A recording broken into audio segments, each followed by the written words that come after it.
They are really hitting the chronically online bingo card with all of these. Yeah. Is that another one? Chronically online? Yeah, there's another one. I think I just won. Just cross them all off. Yeah. What'd you win? Yeah. Sadness, unfortunately. Yeah. And a parasocial trip with your favorite Twitch streamer. There you go. From DogHouseSystems.com, this is the DogHouse Podcast. It is Wednesday, December 24th, 2025, and I'm joined again by Abby and Robert. Hello. Hello. How are y'all doing today? Really good. It's Christmas Eve. Yes, I'm jolly and holly for this week. That's good. And that's good to hear. Good to hear we're all in the Christmas and holiday spirit. Before we get into our holly and jolly and end of the year celebration, looking back on our favorite games and tech of the year, quick thing we need to address is last podcast, we did recommend stocking up on storage and memory when speccing your new system. That was when prices were a little elevated. Things have gone off the rails, especially in the last 2 weeks. It's crazy. It hurts me every time I have to adjust the website.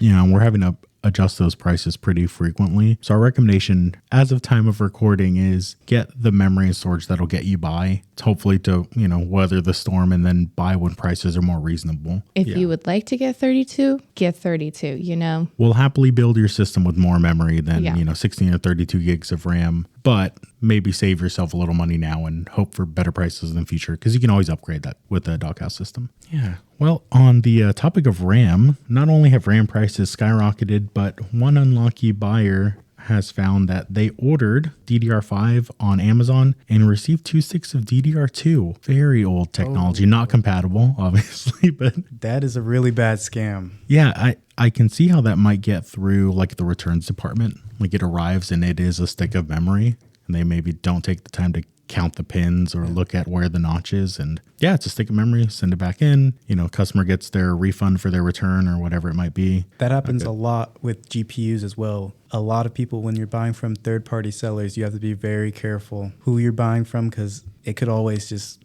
be another GPU in the box. And as we've seen, another stick of RAM. Yeah, so be careful, buy from verified sources and use that return policy if you have it available. I do have a question. Mm-hmm. How old is DDR2? That's a great question, Abby. Hang on. Let me search my memory banks, aka Google. DDR2 officially released in 2003. Wow, before I was even born. Okay, Wow. that makes me feel old. So they received the product manufactured and shipped before Robert shipped to the earth, essentially. Okay. Wow. Okay. That is something. All right, well, I hope that guy gets his money back. Now I'm even more mad for him. I really hope this man gets his money back. Yeah. Wow. Be careful. I am also angry for him. Mm-hmm. We have used this word that Merriam-Webster has determined as the 2025 word of the year. I feel like it's like, Pantone picks a paint color, Merriam-Webster picks a word. Mm-hmm. And it's always kind of fun to see what word gets picked. And so you've probably heard us say it before. The word is slop. And I'm not joking. Really not.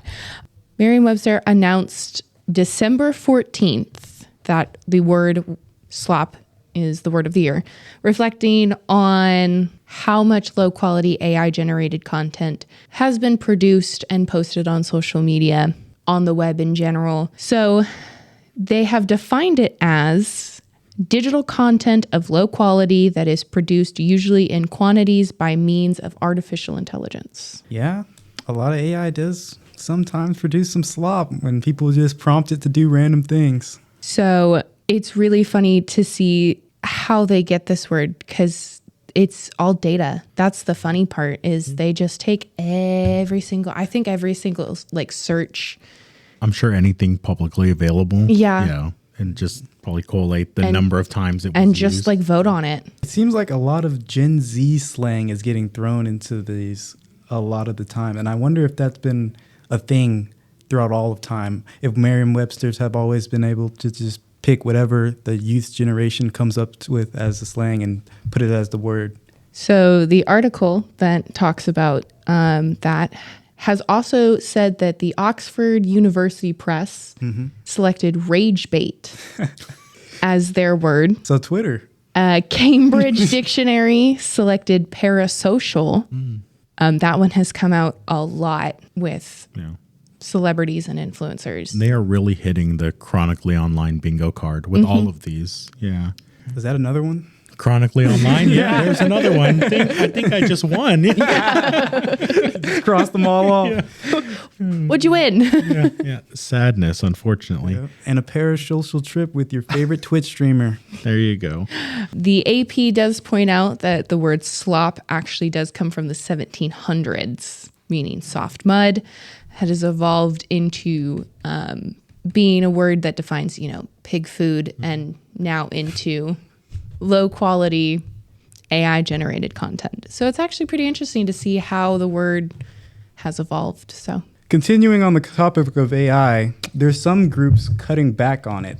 Microsoft are cutting back on Copilot because they say nobody is using it. They've also found that it just hasn't been productive to replace people with AI. They say 70% of the time, the AI fails tasks that an entry-level employee would normally be able to get through. So AI taking jobs, not as easy as it sounds. it's interesting and terrifying at the same time. Yes. If they fail 70% of the time at low, easy-to-do jobs, how long will it take for them to even get a large or heavy project capable of being done? Like entry level, you would generally assume that that's more like just fact-based. You're generally not asking them to be like the creative visionary for the company. You're not in charge of, you're probably not going to show up as a director of, Right. marketing or sales or operations as your first job post-grad. Yeah. So it's actually it makes me feel a little bit better that the AI has failed 70% of the time, because it means that it's just not learning very well. I have this whole conversation about basically how AI can have a confirmation bias, because you basically cannot say, if you give it the wrong answer, it's going to think that that's the correct answer, but then it's the wrong answer.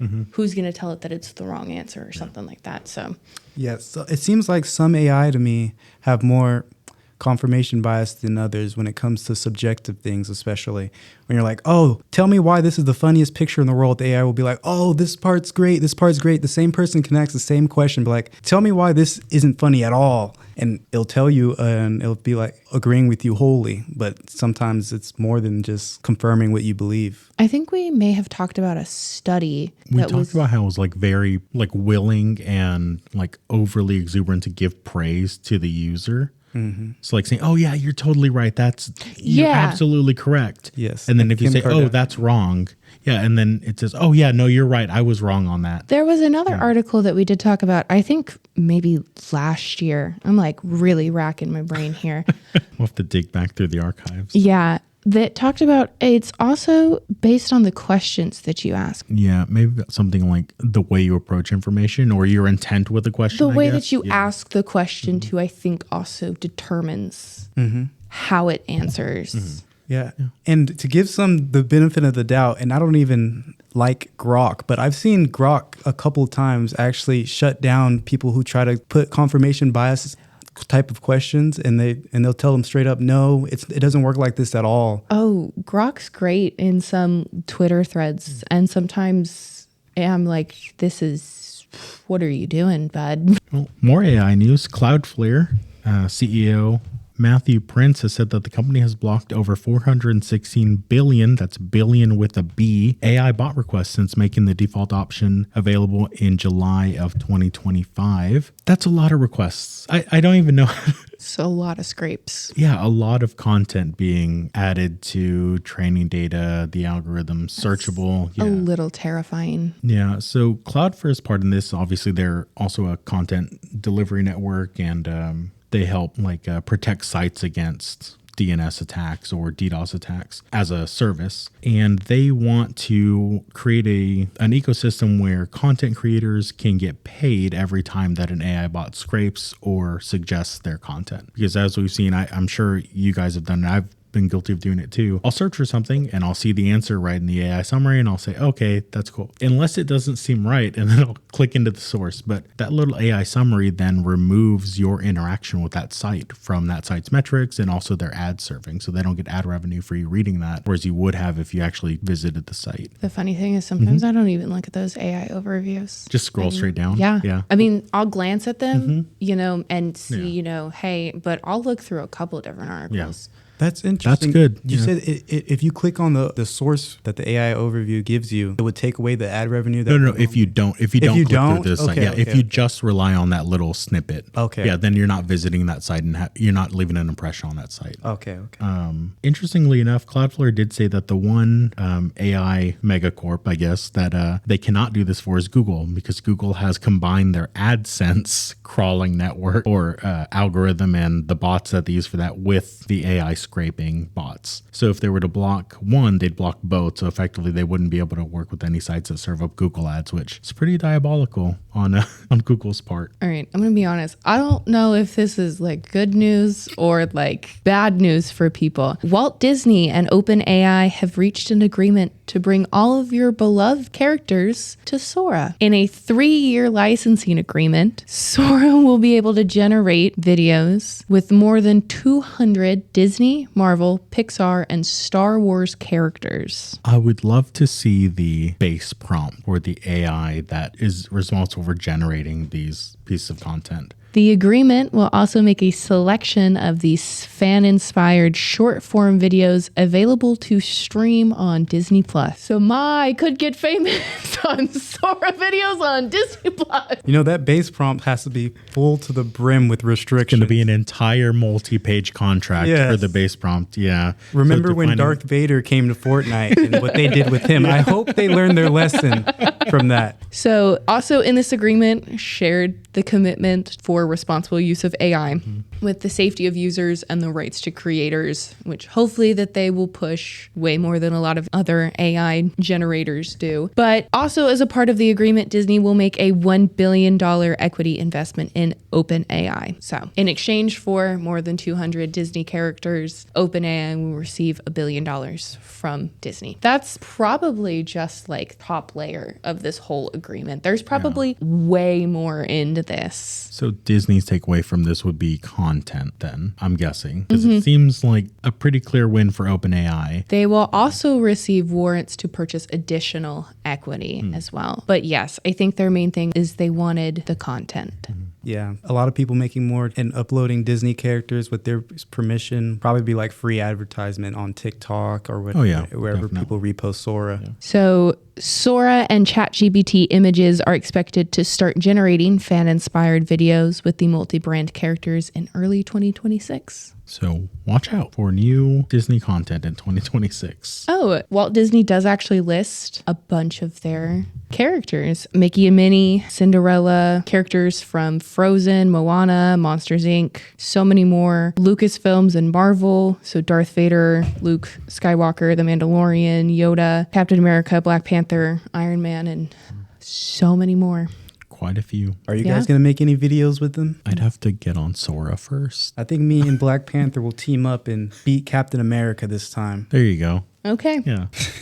Subscribe to Robert's YouTube channel. Subscribe to his Twitch channel. And be parasocial to me. Where he'll just rage bait you. And do not call my content slop.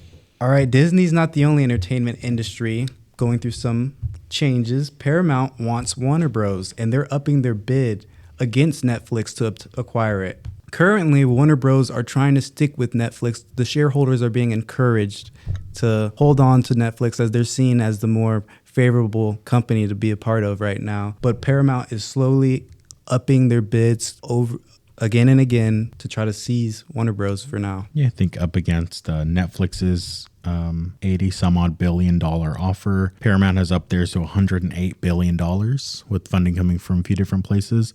But the board, as Robert mentioned, has been encouraging shareholders to hold off on accepting that offer and to instead embrace the Netflix offer. They see that as more favorable in the long term. So interesting to see I'm interested to see how this will shake out, because it is a major, either way, it'll be a major consolidation of, streaming and also traditional like over the air media. It's also movies. You've got a ton of series and movies that Warner Brother is either in the process of making or has made. So it'll be interesting to see if those movies that Warner Brother has made will end up on a streaming service. Yes, it seems like Warner Brothers' intentional plans were to split some of their content between Netflix and another company that they were going to go towards. Yeah, they would so Netflix would acquire streaming, and then the cable broadcast arm of the company would be spun off into its own independent entity with the Netflix deal. Okay. I don't know how that shakes out with the Paramount deal. I think that was an all or nothing approach. Yeah. Oh, the Oscars are moving to YouTube, which is really exciting. So the YouTube channel will include worldwide access to Academy events and programs such as the Oscars, the Governor's Awards, the nomination announcements, the Student Academy Awards, and so much more. So they'll be able to see red carpet coverage, behind the scenes content. The Governor's Ball will be on the YouTube channel, which I think is very interesting. So either way, super exciting. Yeah, that's very cool. Making it more accessible for people to tune in and watch. Definitely. There's been a lot of confusion about Meta's new policy, and they're looking to clear it up. A lot of people are thinking that their new policy that they're implementing will be allowing the Meta's AI to read your private DMs. Well, Meta has clarified, saying, no, they're not breaching information in your private DMs. They're only taking what you say to chatbots and using it to advertise. Now, if you talk to the chatbot about something like hiking, you may see more hiking-related advertisement, maybe some climbing gear, things of that sort, or like trails to go to. So it actually started with a tweet. And this guy basically tweeted out that starting December 16th, Meta was going to do all this stuff. And, they're going to feed their AI and they're going to use all of your personal information on Meta. They are not doing that. They have clarified they are not using your personal data. What they are doing is if you are someone who, says yes to the consent of having your messages and all that stuff used for chatbot, that's when they can use it. But you have to give them explicit permission to do so. Now, I wonder if this is a policy, because they sometimes do this where it's already checked that you're saying yes. You mean like if it's opt-in or opt-out? Yeah, you have to opt out of it. So the biggest thing is that the policy for Messenger and for WhatsApp includes a section for end-to-end encryption messages. Meta clarifies they cannot see those messages. Again, you may have to opt in, you may have to opt out. You just have to go check your settings. It's always good to make sure you read through your privacy settings on any site, not just a Meta owned and operated site, and don't interact with things that you don't want to have known about you, I guess. Is the simplest way to do it. Yeah, if you interact with their AI chatbot, that's only going to generate, as Robert said, more content for you to see. Yeah, so that part is being monetized. Yes. They're being very open that that's going to be what trains their AIs. And this misinformation tweet that went out that got everybody wild up, I saw it first, and I before I even seen this article clarifying. So I thought it was going to be something like that in that regard. So you have to be really careful with your sources and who exactly is sending out this information. You can throw some people into the rage bait bin, especially on Twitter, like we said. So if you're ever, you ever see something on social media that you're like, I don't really know about, more than likely, if it is something about a policy change, you can probably go check the website's policy. Yeah, great point. In other policy change news, Australia has become the first major economy to ban social media for children under 16. The move includes Facebook, Instagram, TikTok, and YouTube, which each platform could face up to a Australian dollar $495 million fine for failing to comply. That is $33 million. Yes. In U.S. buccarinos. I'm sure that's per incident. I would assume that was per incident. social media has become a significant part of the modern day teenager's life. Kind of wild to rip that away into law. Well, the biggest thing is Reddit is now, I believe, suing the Australian government. Yes. Wow. For the ban. Yeah, so Reddit's argument against the ban is that it goes against people's implied freedom of political communication and right to exercise a free and informed choice as electors, in Australia specifically. They also argue that this makes it more difficult to moderate content and protect children from content that shouldn't be seen because they no longer have the ability to have a child account and have the guardrails set up for that type of account. I'm going to be real honest with you. As someone who grew up as social media was coming out, we lied about our ages. Yeah. That was the big thing. I was born in 1900 every single time. Yeah. Yeah. So I actually think that the ban may be way better than having a child account or trying to, moderate the content that's going out. Because you could have someone who says that they're, 21, 22 on their Instagram profile, but they're actually 14, 15 years old. Yeah. Will this cause companies to have to assume that everyone is already 18 or verify that everyone is already 18? It would be they'd need to verify. Just like similar laws that have popped up in different states here in the US, you'd have to verify the age and the identity of the user before allowing them to access content. And that, to me, I feel is a problem. Well, yeah, both sides of this. So protecting children because you don't know who they are. You don't know if you can serve them content. Mm-hmm. But then for people who don't want to give up all of their personal information, then they're then banned from using the service as well. Mm-hmm. So only registered, verified users are allowed to use the platform. So no more lurking or just, anonymously scrolling, whether you're an adult or a child. You have to prove that you are over the age of 16. And Australia is the only one to actually put it into effect. Mm-hmm. There are some other countries as well as US states that are trying to figure out measures to protect kids. Denmark has one for under 15 unless you have a parent's approval, with their legislation looking to take effect in next year. France, Brazil, Spain, Indonesia are also looking at restrictions. A lot of people referencing this ban from Australia, which I think is actually a great step forward to protecting kids. But also there is a chance that someone could figure out how to get around it. Yeah. As a non-child haver, as a niece and nephew haver, I don't know. I'm torn because should the onus be on the parent? Should it be on the platform? Should it be on the government? Should it be on society at large? Who's in charge of policing, children's activities online and the things that they come into contact with? I don't think we're going to solve it here on this podcast, but something to think about, especially for parents who might be listening to this podcast or, listening with their children, having that conversation of how are we going to figure out what you can and shouldn't see online and interact with. Like one of my nieces spends a ton of time on Roblox. I don't know who she's playing with, her dad, her grandma, policing who she's interacting with. I don't know. Is there like a friends list or can she just get on and play with anyone? I have no idea. Yeah. I think for Roblox, you can do approved, like you have to have parent approval for some accounts. I could be wrong. I don't. Yeah, I have no idea. Roblox is actually implementing age-based gameplay. So you only join a game with someone in your age group. Okay. And the way that they figure that out is by using an AI. And I think we have talked about this.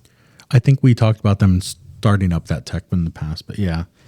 They're now restricting chat if you don't verify your age. I think we did talk about that. I think it'd take a long time to iron this all out. Yeah. Double-edged sword. Yeah. I saw a singular TikTok about this and was very confused. Kim Kardashian has made it to Fortnite. Yes, that's right. The same one who cried about ChatGPT and failed her bar exam. She has made it to Fortnite. I thought this was AI generated when I first saw it, the skin. And she was replicating the pose in it. And I was like, oh, this is real. Wow. They, surprisingly enough, got her very detailed. Yeah, why is she so detailed compared to other Fortnite skins? She's just, I don't understand. I have a theory. She was there sitting with the designer. She's like, no.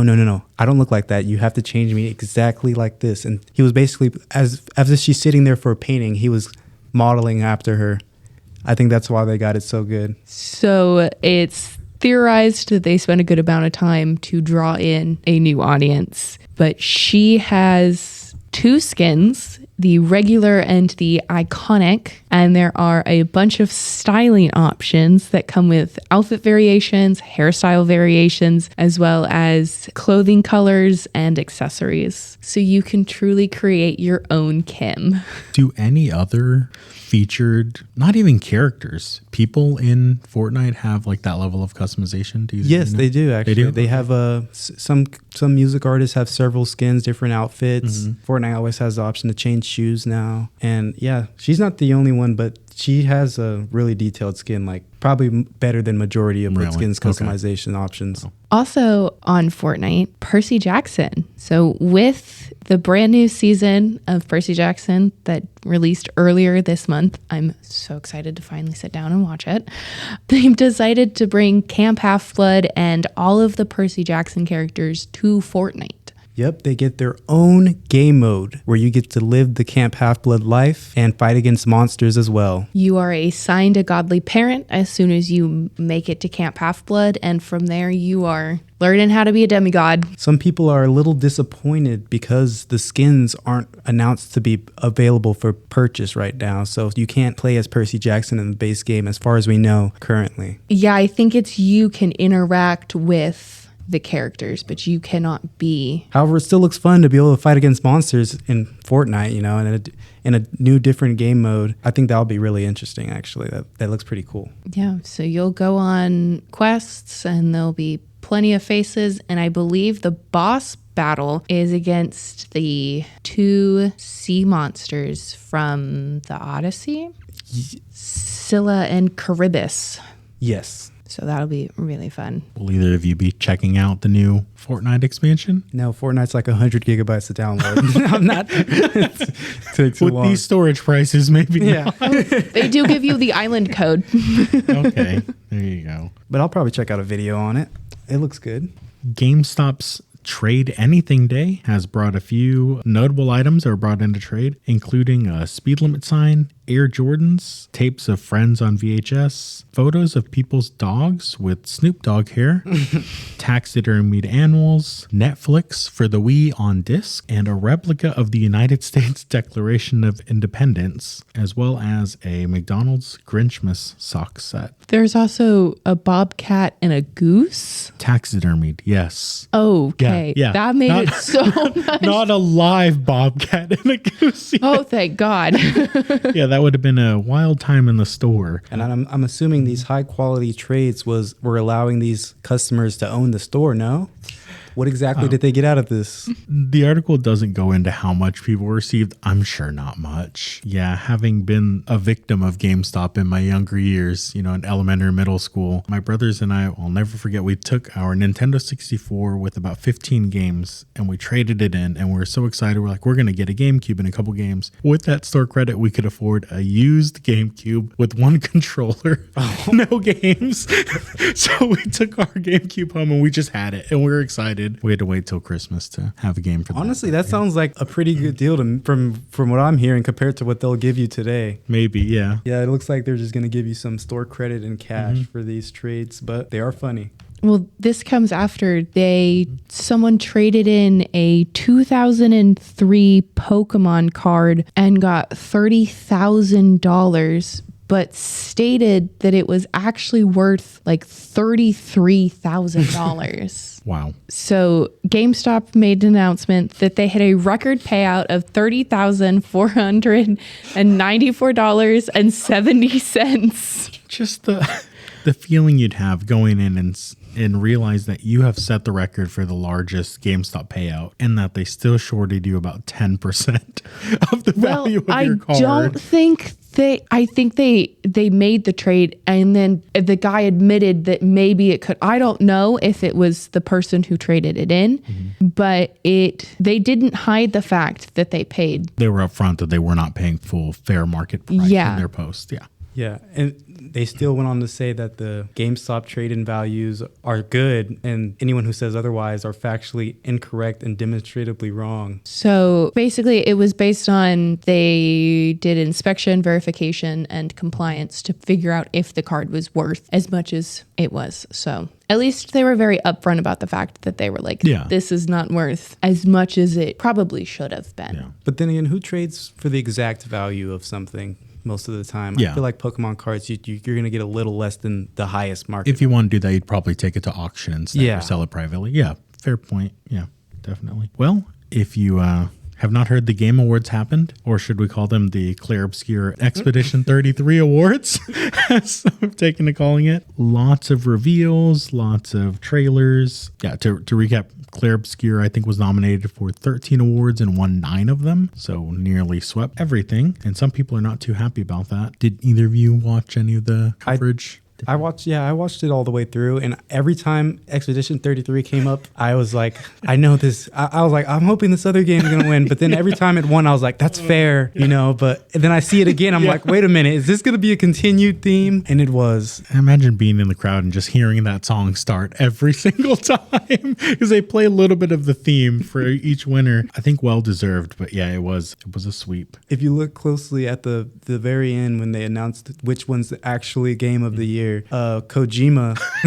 I saw that somebody clipped it and it said POV, you hear this song for the 9th time today or something like that. Yeah. He looked like he was happy for them, but at the same time, he's like, this again?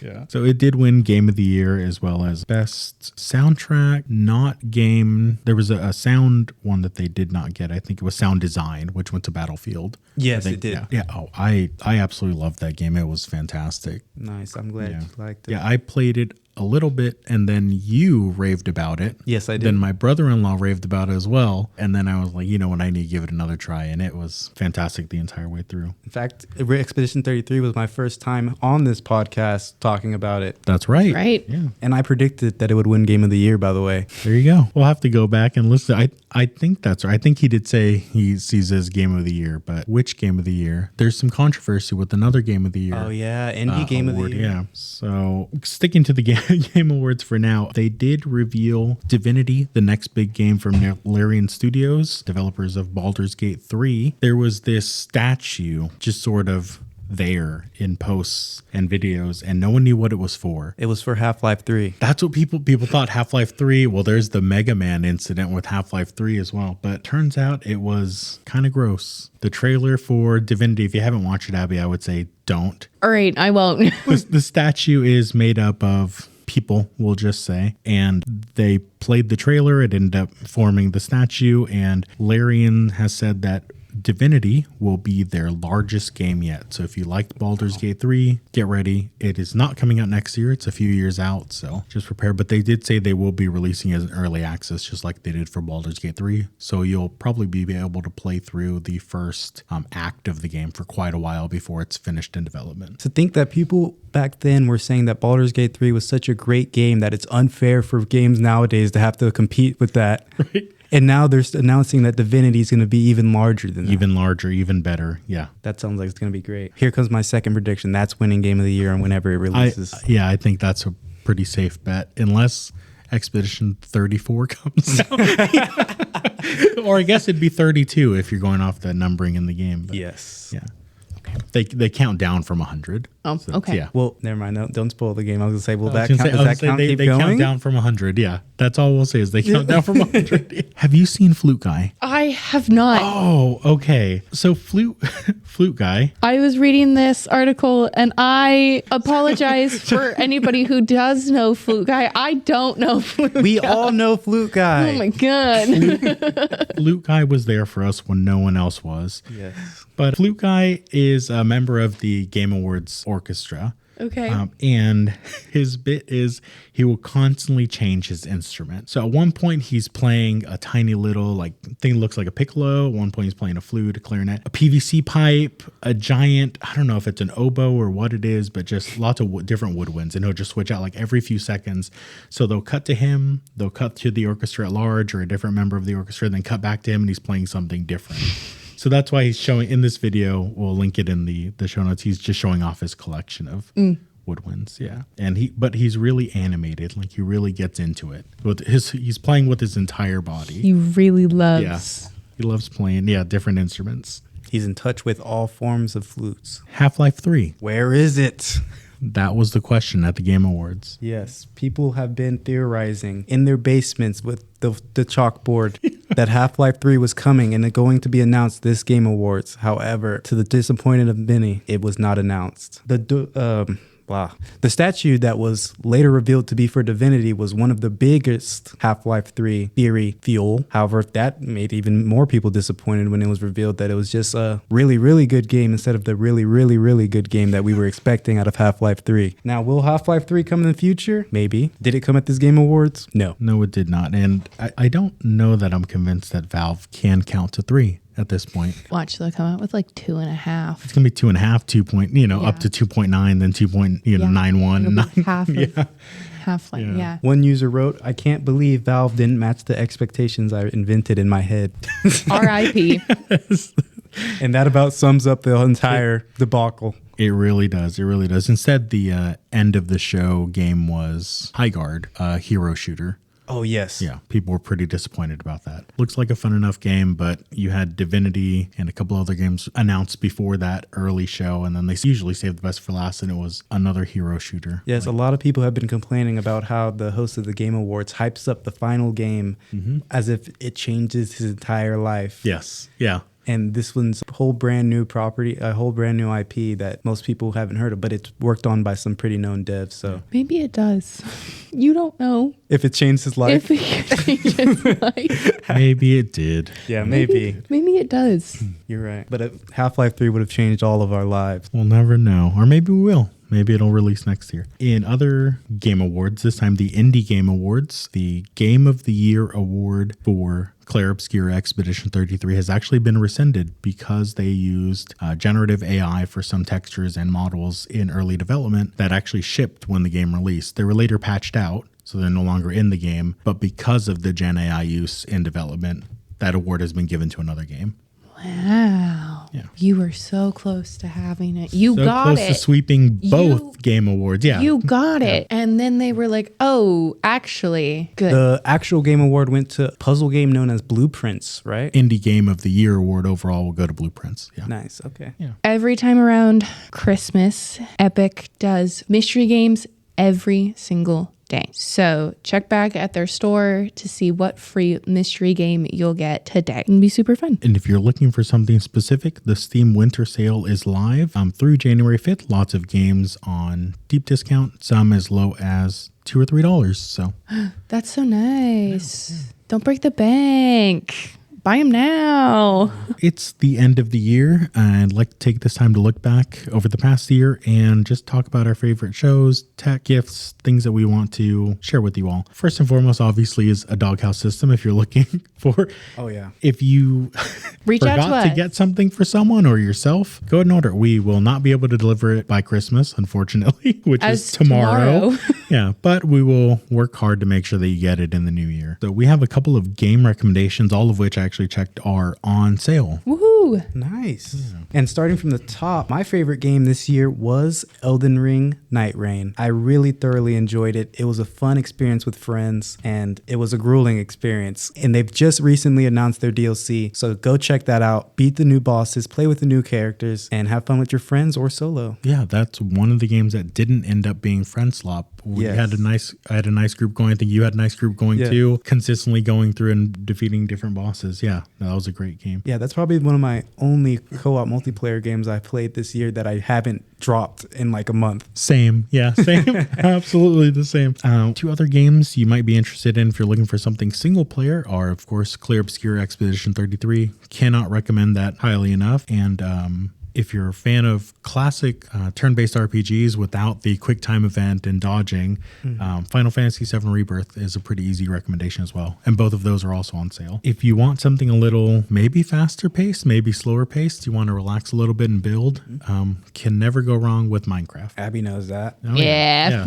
So while I was having an emotional journey through Clair Obscur Expedition 33, we set up a Minecraft server for brother-in-law, sister-in-law, and some of their their friends to play, and they were just building away. I log in every now and then to make sure the game's up to date, honestly. And they have built 4 or 5 different bases in different biomes, and they're working on like another transportation network. Wow, they're so much better than I am.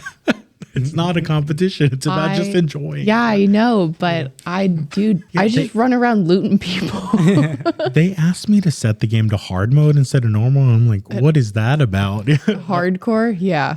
Yeah, no, anybody who plays that is crazy because I think the world deletes. Yeah, so they didn't go all the way to hardcore. They just went from normal to hard. Okay. Yeah, so I think they get more XP, but enemies probably hit harder. Is what I'd imagine. Yeah. Okay. And I set my world to hardcore for the first day with me and my friends. Oh no! And I instantly drowned in snow, and was forced to spectate him run around and get blown up by a creeper. And I decided, we're not built for this. That was it. Change it. I am 100% not built for monsters. I get too panicked. So I play on peaceful, unfortunately. Yeah, if you want to host your own Minecraft server, I know they have the Realms service, which you can use for cross-platform on Bedrock specifically.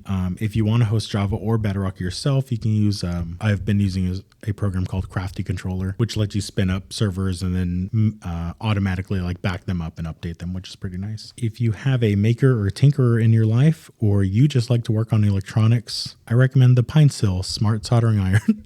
It's a weird recommendation, but it's really handy. I use it more frequently than I think, especially to insert threaded inserts into 3D printed parts, which is kind of weird. But yeah, it will work off just a USB battery, and it heats up very quickly. So it's pretty affordable too. I think it's $25. So. Recently, I got myself a 9070 XT, and I've been loving the performance. I got it for a really good price, especially for the performance that it sits at, so I really recommend it.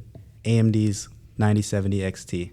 And you're upgrading from a GTX 1070. That's right. Yeah, so that's pretty massive upgrade. Yes, a really massive upgrade. It's night and day performance-wise. I've been using my Kindle, so. Nice, okay. Yeah, I got a Kindle last year. Love it. Very nice. Are they really good? Yeah, I took it with me on a weekend travel, and it saved me so much space because I didn't have to pack the actual book. And sometimes I'm reading books that are like really thick. Just because first of all, who writes 900 pages? That's my first. I mean, I applaud you for writing like 900 pages. Brandon Sanderson's books are like over 1,000. So yeah, but like I love it. Nice. I was actually considering giving that as a gift for somebody I know. So it's great to hear you advise that. Yeah, we got one for my wife's grandmother, and she has loved it. She'll call us every now and then. We linked her account to our Amazon account, so we can just buy a book and send it to her Kindle, which is really nice once they got it on their Wi-Fi. So yeah. Do you guys recommend any specific models? I forgot which one I have. Is yours the black and white? Does yours have black and white, or is it color as well? Black and white. Okay.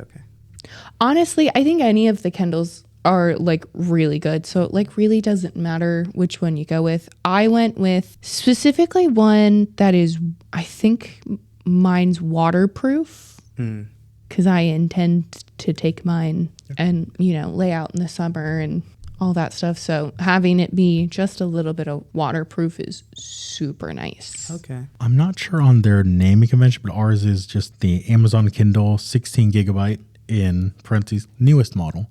Oh, yeah. So I'm guessing that's the base model. I think I have the Paperwhite. Yeah.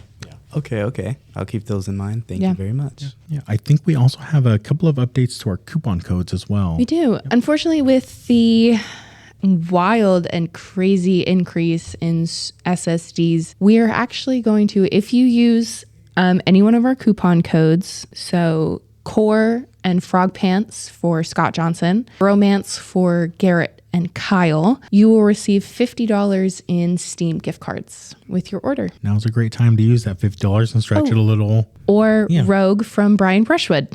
Okay. Nice. Yeah. There you go. So you get to support your people, and you also get $50 in Steam gift cards while you're at it. This winter sale. Yeah. Stretch that dollar a little farther with the Steam sale. Mm-hmm. Well, we can all agree that a DogHouse system is our favorite tech this year, and everything else just pairs well with it, especially these coupon codes. Okay, well, I think that's going to about do it for our podcast today and for the rest of the year. We will talk to you in the new year. Oh my gosh, that's exciting. Yeah. All right. Well, we hope you guys have a wonderful holiday season, and we will, like Lorenzo said, we'll see you in the new year. In the meantime, if you do need us between, now and the new year, you can leave us an email at podcast@doghousesystems.com. You can leave us a voicemail at 972-810-4347, or you can DM us on social media, Instagram, Facebook, X, TikTok, and Threads at Doghouse Systems. Happy holidays.